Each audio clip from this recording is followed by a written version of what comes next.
Dear Mr. President, in the last few days, news has appeared in the national press that worries me greatly. According to the report, your government is studying the possibility of economic and military support and assistance to the present government junta. Because you're a Christian and because you have shown that you want to defend human rights, I venture to set forth for you my pastoral point of view in regards to this news and to make a specific request of you. I'm very concerned by the news that the government of the United States is planning to further El Salvador's arms race by sending military equipment and advisors to train 3 Salvadoran battalions in logistics, communications, and intelligence. If this information from the papers is correct, instead of favoring greater justice and peace in El Salvador, your government's contribution will undoubtedly sharpen the injustice and the repression inflicted on the organized people whose struggle has often been for respect for the most basic,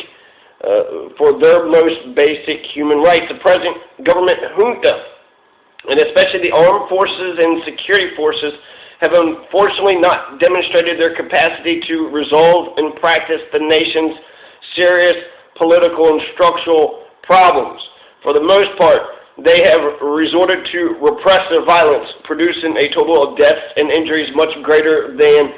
under the previous military regime, whose systematic violation of human rights was reported by the Inter-American Commission on Human Rights. The brutal form in which the security forces recently evicted and murdered the occupiers of the headquarters of the Christian Democratic Party, even though the junta and the party apparently did not authorize the operation, is an indication that the junta and the Christian Democrats do not govern the country, but that political power is in the hands of unscrupulous military officers who know only how to repress the people in favor of the interest of the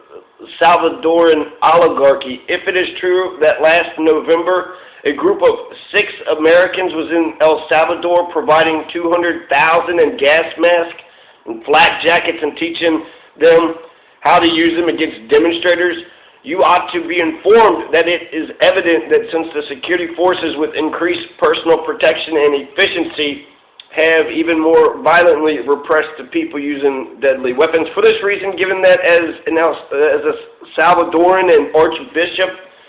of the Archdiocese of San Salvador, I have an obligation to see that faith and justice reign in my country. I ask you, if you truly want to defend human rights, 1, forbid the military aid to be given to the Salvadoran government. 2, guarantee that your government will not intervene directly or indirectly with military, economic, diplomatic, or other pressures in determining the destiny of the Salvadorian people.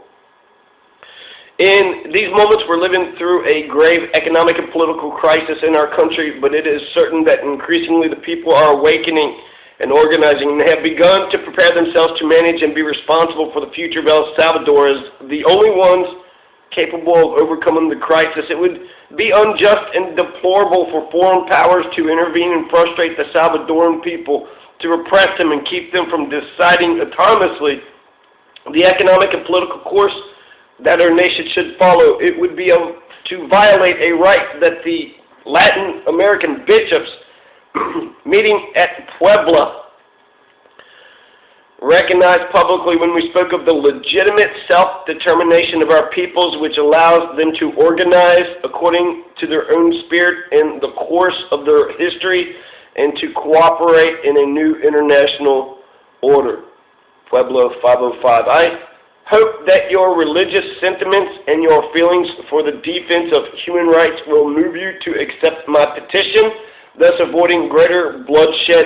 in this suffering country. Sincerely, Oscar Romero, Archbishop.